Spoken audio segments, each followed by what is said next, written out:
no, please. Stop it. We're very busy up here. Stop, we're very busy. No more autographs. Please, no more autographs. We're very busy. We're working right now. Ladies and gentlemen, that's Steve. And that's Leo. That's how we got the name for our show. No, we're very busy. Please, okay, stop. Please, no more autographs. We're going to start out with some simple impressions. We each do a great impression. So the one I'm going to do I know is good because I do it for my 3-year-old son, and you just can't fool a 3-year-old. This is Grover from Sesame Street. And please, try not to rush the stage, especially you guys out there, all right? Grover from Sesame Street. Would you like a peanut butter and jelly sandwich? Thank you very much. Thank you. Thank you. We're very busy up here. No autographs till after the show. All right, here's Leo's impression. Now, this is Leo's impression of Arnold Schwarzenegger buying a suit. This is Arnold Schwarzenegger buying a suit.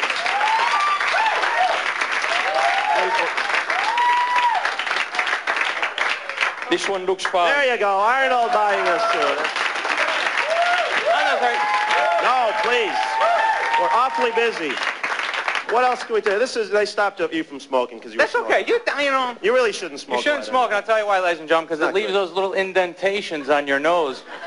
No, that's from glasses. All right, anyway, apparently there's some reason you shouldn't smoke. Ladies and gentlemen, the international language of balloon animals. Everyone loves balloon animals. A real crowd pleaser. No one does it like Leo. Balloon animals. There you go. A little field mouse for you, sir. Isn't that nice? Balloon animals. They're so wonderful. Oh, a Snoopy dog. A Snoopy dog. The octopus. It's a bit involved. This is the octopus. You're going to like this. I'll hold it. A red balloon, ladies and gentlemen. The octopus. There you go. And this one is?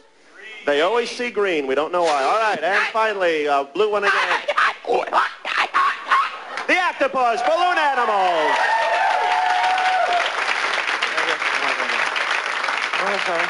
Oh, isn't that wonderful? So do we have a lot of fans here of public television, don't we? Oh,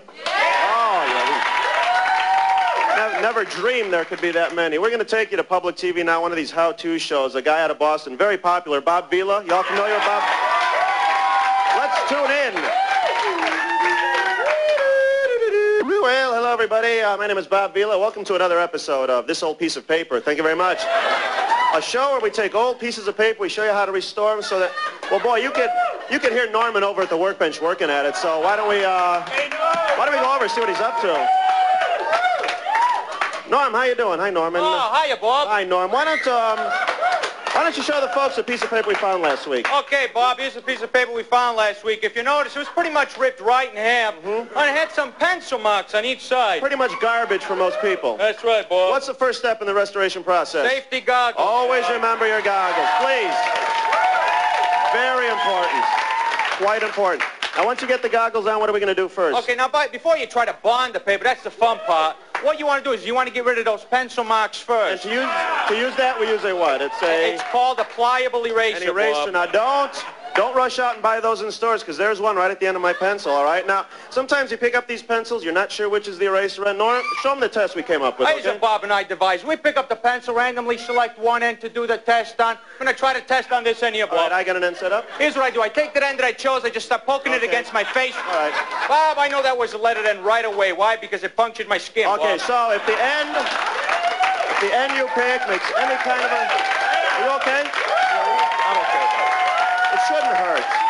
Really, if it festers, it'll bounce off on the other side. Now, how do you go about using that, okay? Real simple. With the eraser and in your hand, just start thrashing it along the pencil marks. So in other words, you're just rubbing wherever you see a pencil mark. That's right, Bob. Oh, Norman, here's a question I've been meaning to ask you all week now. Do you have to rub up here on the top of the page where there is no pencil mark? No, that'd be considered more like a waste of time. All right, don't even bother then, folks. Only when you see a pencil mark. Now, Norman's our professional contractor, but I'm going to show you, you don't have to be a pro and to do it. I'm going to get in here and try and do some erasing myself. There you go. Right there, Bob. We've been talking a lot. I'll just double check. There it is. Okay. Hey, for God's sake, watch your eyes, Bob. Come on. Sorry, I didn't realize. It's a lot easier than it looks here on TV. Don't be afraid. Now, Norman, did I do something wrong? Because now I'm getting all these brown speckly things. No, you didn't do anything wrong, Bob, because when you erase, they'll accumulate. They're called eraser shaving. What do you do with those? I just sort of brush them off to the side. Okay. They serve no purpose. You just get rid of those, huh? You don't save those for anything, huh? No, I don't. But, you know, I got a lot of contractor friends of mine who always kidding me. They're saying, hey, Norm, why don't you save those eraser shavings? Because they make for good insulation. But look, it would take you years. Oh, yeah. You know, Throw those out then. Don't even bother. Now, to bond the two sheets together, all right, we've run out of time for this week's show. We'll get to the bonding process next week. Also next week, a very big show. We'll be taking staples out of the corners. Now, when you do that, oh yeah, please, you're going to be left with two small holes. You must have an oxygen mask ready because we fill those holes in with a very toxic chemical substance. This is a known carcinogen. It's called, I forgot what it's called. What's that again? Whiteout. That's it. Until then, my name is Bob Vila. I'm Norman. This old piece of paper. Thank you very much, folks. Thank you. Stephen Leo, kids. Stephen Leo, and you can see them regularly at Catch a Rising Star in Chicago and at the Catch a Rising Star clubs all over the country. We'll be right back very, very, very soon.